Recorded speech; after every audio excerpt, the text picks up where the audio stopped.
Well, good afternoon, everyone. Welcome to our Resource YYC podcast. Today we have conversation with a consultant with our special guest, Susan. So Ron and Susan will be having a great conversation for you today. And if you're not aware, Resource YYC is a co-working space for professionals. We have office spaces, dedicated desks, event space, and virtual office options. So if you ever need to take advantage of something, come drop on by and check us out. Over to you, Ron. Good. Thanks, Rosemary. Yeah, I encourage anybody to come down, and if you just want to take a look, some great offices there, and you'll get to meet Rosemary. So, and thanks to those who joined us live today.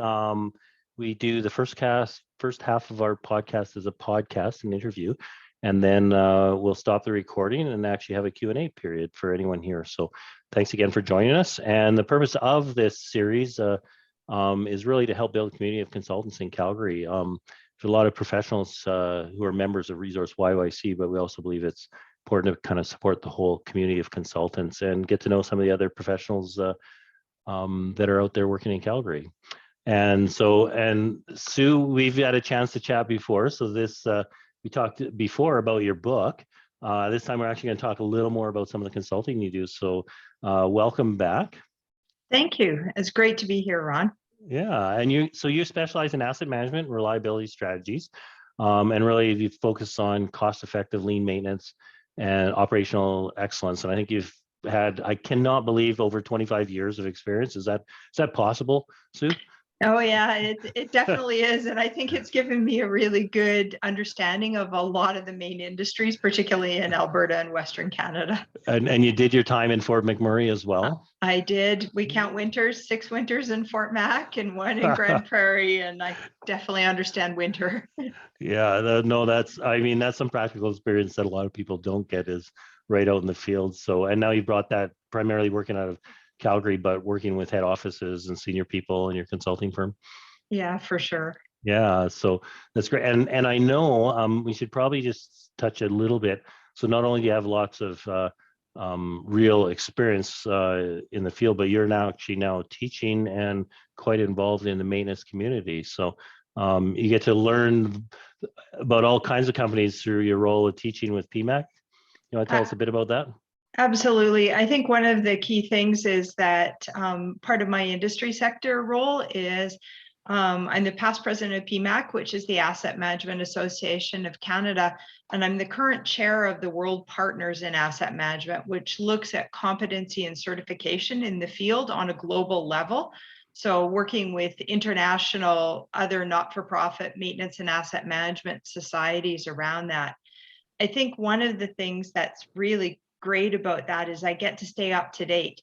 So it's not like you learn something, 25 years ago and haven't kept up to date, but a big part of this is working with different companies, meeting the students from different locations and different industry sectors, but also staying really up to date and current on the latest thinking. So what are the different organizations? A lot of people probably don't know. There's PEMAC, Plant Engineering and Maintenance Association in Canada, and you were president, and that's where the MNP program is. But around the world, what are the different peer organizations that you're working with? So some of the other organizations I'm working with is the SMRP, obviously out of the US, CAMA, which is the Southern Africa Asset Management Association, JAM, which is the Japanese Association of Asset Management, Gulf States Maintenance and Reliability Society, the Asset Management Council out of Australia, and Abraman out of Brazil. So pretty diverse group. Wow. Who are all focused on, we're all not-for-profit maintenance and asset management societies aiming to bring, kind of advance things. So how does Canada compare to all those other locations? We're kind of in the middle. Yeah. We are not the front runners, but we're not the absolute back of the pack either. We're a little bit slower to adopt, but a lot of places in Canada are adopting asset management and maintenance management, but we don't necessarily call it that. So we've got the ideas. We're less formal. There's no government legislation that says thou shalt be there, but a lot of those concepts are being brought into our organizations just because they're good for business. So we've chatted about this before, because Sue and I know each other for a while, but PEMAC came into Western Canada, and Sue's right involved in there, and the maintenance management program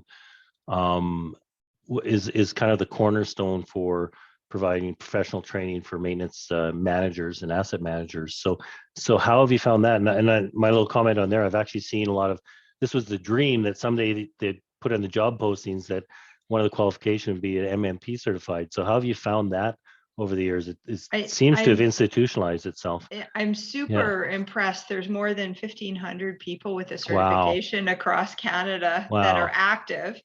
And where we're seeing is that most of the major companies, particularly in Western Canada, I can't speak for all of Canada, are requiring it for promotions and advancement into the managerial side of maintenance. So certainly not for the people on the, there's a lot of other technical ones, but anyone moving up, crew lead going to foreman going to general foreman, the maintenance manager, all of that, it's becoming a requirement for many of the large organizations. So that education is bringing professionalism into the maintenance world. And how does that differentiate from asset management? How does asset management differentiate from maintenance management? That's a great question, Ron, because it's if you're not steeped in it in the field, often people get them a bit confused. Asset management, if we really think about it, it's the coordinated efforts of the whole organization to deliver value from the assets. And the big deal with it is that it's across the entire life cycle, from conception right through to reclamation, or the Australians like to call it the lust to dust cycle. Whereas, the lust to dust, I'll remember that. So well, it sticks in people's head, but the maintenance management, or what we think of it, still coordinated efforts across the organization, but it really focuses on the operate and maintain phase of the life cycle. So after it's been designed, built, then we pull into this maintenance management focus. And that's usually 25, 30 or more years of the lifespan of the organization. So this has changed. What's a bit of that education and journey over the years? Because I think, when PEMAC first came in and you first got involved in this, just having discussions about professional maintenance management were, they're a stretch for a lot of organizations. So there's been a lot of growth and understanding in the industry. If you're talking about asset management as a whole. Yeah, absolutely. And what we're seeing is other countries are actually have it built into your regulatory framework, and their insurance industry is actually driving a lot of it. Here in Canada, we don't have quite the same drive behind it, but companies are seeing the value from this and applying consistent professional practices to get more out of their assets. So the framework, I know in Canada, they've, especially on maintenance management, and you've been quite involved in the uptime maintenance management framework, but you've actually now been exposed and working with some of the worldwide organizations on the different frameworks around the world. Do you want to maybe just talk about them a bit? Sure. The other ones that are commonly seen is the ISO 55000 suite of standards, which is really, and it's all about asset management system, and looking at it broadly across all of similar to the other ISO standards. The other one that's really a big, we call it reference point, is the Global Forum on Maintenance and Asset Management, the GFMAM. They've got something called the Landscape, which really tells you how to take this ISO standard and actually start thinking about it inside your own company. And it's on its second edition. There's a third edition. I'm actually working on the international committee that's looking at rewriting this and revising it. So as I said, I'm staying up to date in the field, and it's really energizing to be working with others who care as much as I do about the topics. Well, it's come a long ways, because at one time just actually speaking the language was difficult, let alone actually trying to advance it. So and what is your role? So you're actually leading the revisions on that then? No, I'm one of the Canadian contributors. So I'm on the steering committee. I'm definitely not in charge of the steering committee, but sort of working as one of the key reps from PEMAC to moving this forward. And you are now chair of the whole organization there? I'm chair of what's called the World Partners in Asset Yeah. Management. It's a subset of it's like a Venn diagram with the Global Yeah. Forum on Maintenance and Asset Okay. Management, but it's really looking at certifications and competency. So how do we know people are competent? I'm sure a lot of you with engineering backgrounds or trade certificates, that sort of thing, you took your schooling, but then you had to do your practicum as an EIT, and then your provincial organization, PEGA or any of the other provincial engineering associations says, yeah, you're competent to be an engineer. This is very similar for the field of asset management. So the World Partners in Asset Management has developed a global scheme, certification scheme. What do you need to know for the different levels? And PEMAC is executing that within Canada. So how do you see companies rolling that in? Do you see many adopting it now, or is it really early stages? Brand new. Yeah. It's at early stages, but we are starting to see more interest in it.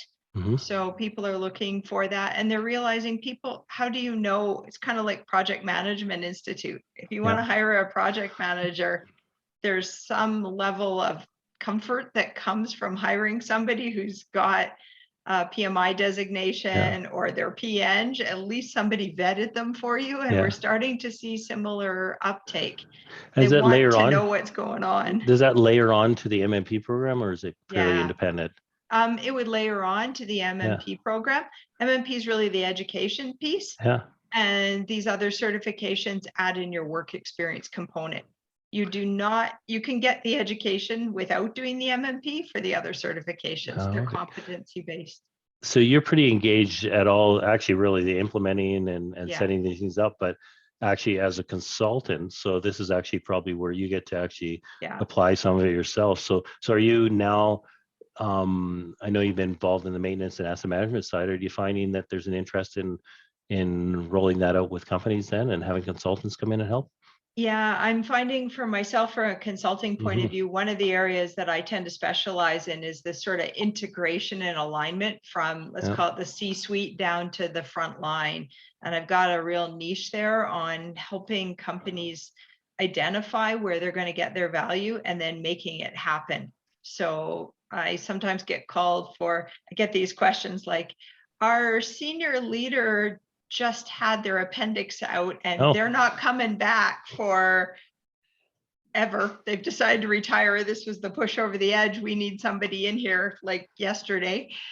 So I do a lot of get these last minute calls going, quick, we need a senior leader who can step in and take over. And I also get called a lot for companies that are trying to go through a lot of transition. And they realize they need somebody who's got some broad experience to help work with their senior leaders on figuring out roadmaps. Where are you now? Where do you want to go? How do you get there along the way?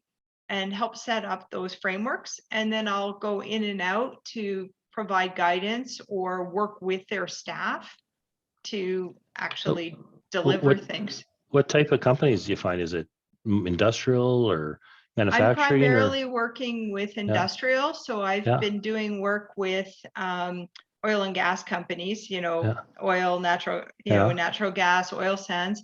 Been doing a lot of mining and mineral processing lately, and some municipal work as well. So wastewater, and solid waste treatment.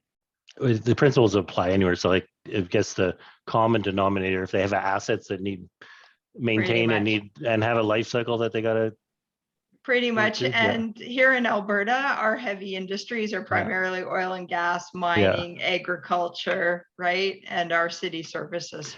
So where have you seen some wins over the years? So back, I don't think people would ever say they never maintained and they didn't worry about their assets, but they're probably much more professional as more people get involved and learn it. So where have you seen some of the big wins over the years?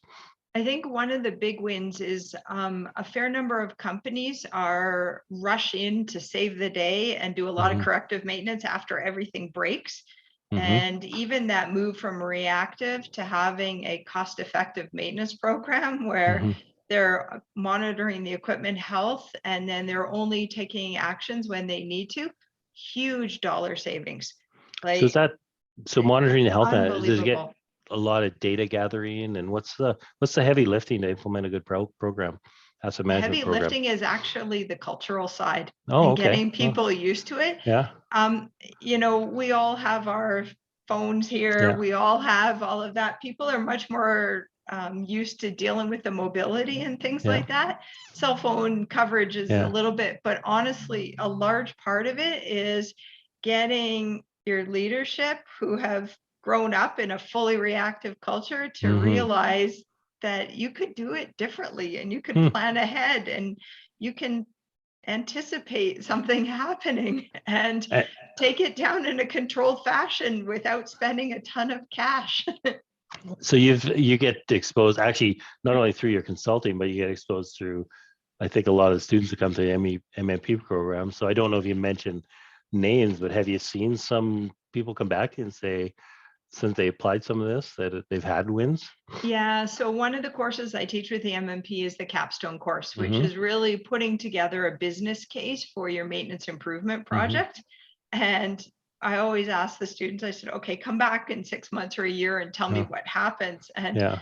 it is so satisfying when they come back and they say, you know what, we put that project in and we're getting way more benefit than we thought. You were right, we underestimated how much we're going to get back. But this can be millions of dollars for Yeah. some of the companies. You save a couple of hours Mhm.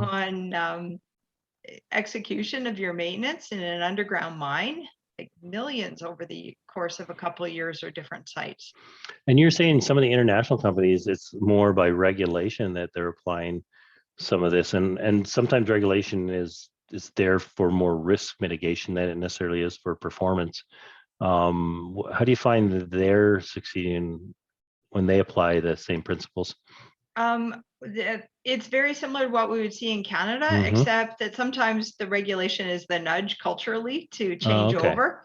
What we are seeing in Canada is that for municipalities, Mhm. there is a push now to get better asset management practices. And certainly the Ontario government has mandated it for communities over, and I'm going to forget how many people there are, but a certain size that they actually need to have an asset management program in place that's formalized. So that's that a looks case. at this, and there's a Yeah. huge uptake out of municipalities in terms of learning about asset management and then getting this value.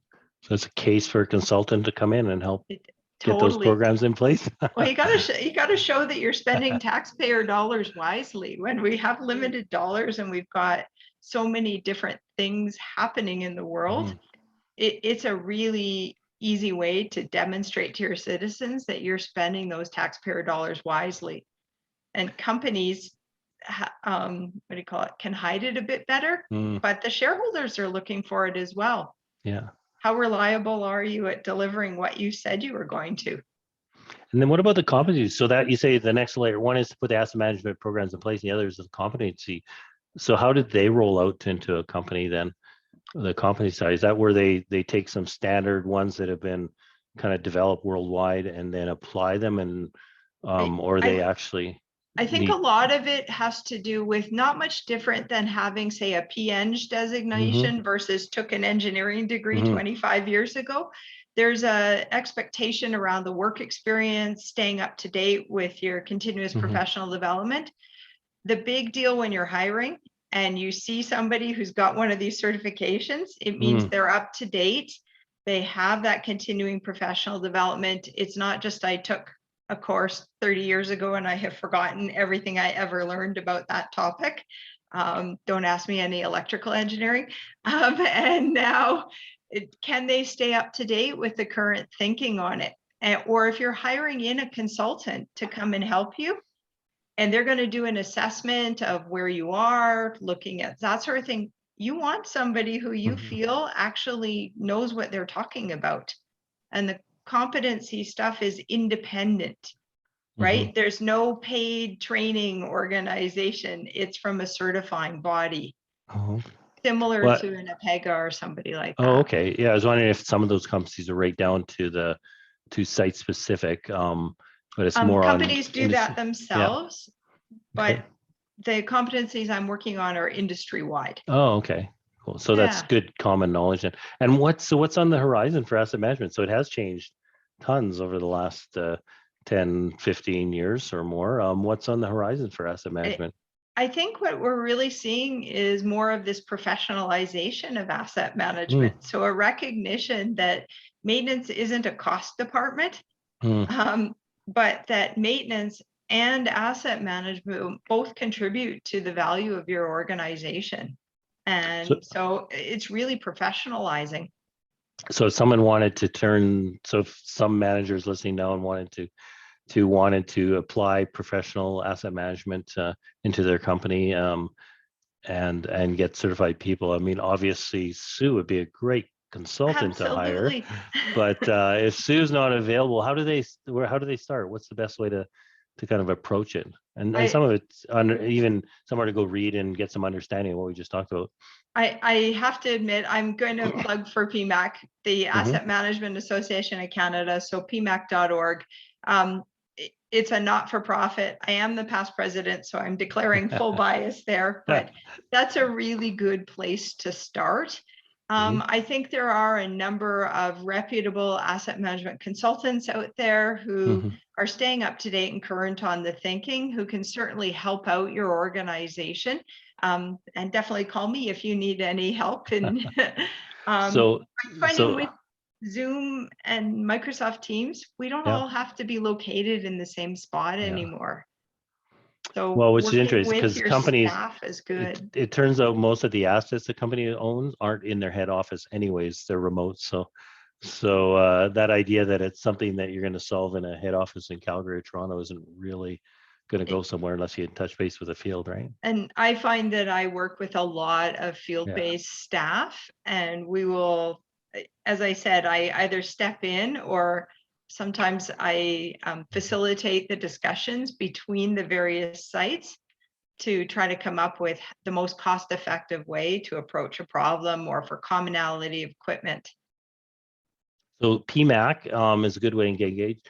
Is there any books or any literature or something that you highly encourage people who want to get a better understanding of asset management? I think if you're going to start, I would, and you're looking more on the maintenance management side, so asset management during the operate maintain phase, this book Uptime by Jim Reyes-Picknell is kind of the go-to, I don't know what to call it, Bible resource for maintenance management, and it's an excellent place to start.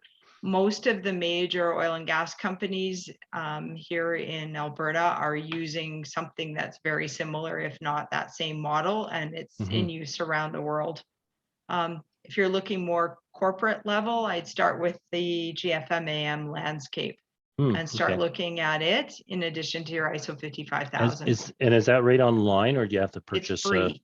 Oh, wow. Okay. The landscape is free. ISO standards you got to buy. The landscape is free. You do have to enter your country and your email address, but it's free.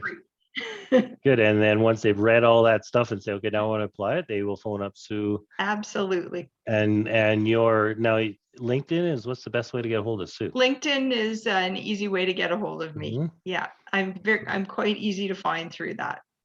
Perfect. And we're going to keep this fairly timely for the podcast part. Is there anything we didn't talk about there that we should probably make sure people are aware of in the asset management or maintenance world?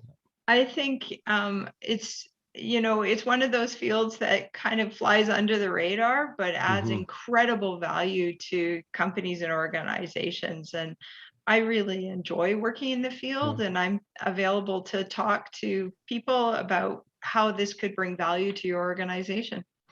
Excellent. Well, thank you, Sue. We're going to wrap up the podcast part of it, and then we'll open up for some Q&A and conversation with all those that dialed in live. So I'll turn it back to you, Rosemary. All right. Well, that was a wonderful presentation. Thank you both for the amazing conversation that you had, and I hope everyone can join us again for another podcast.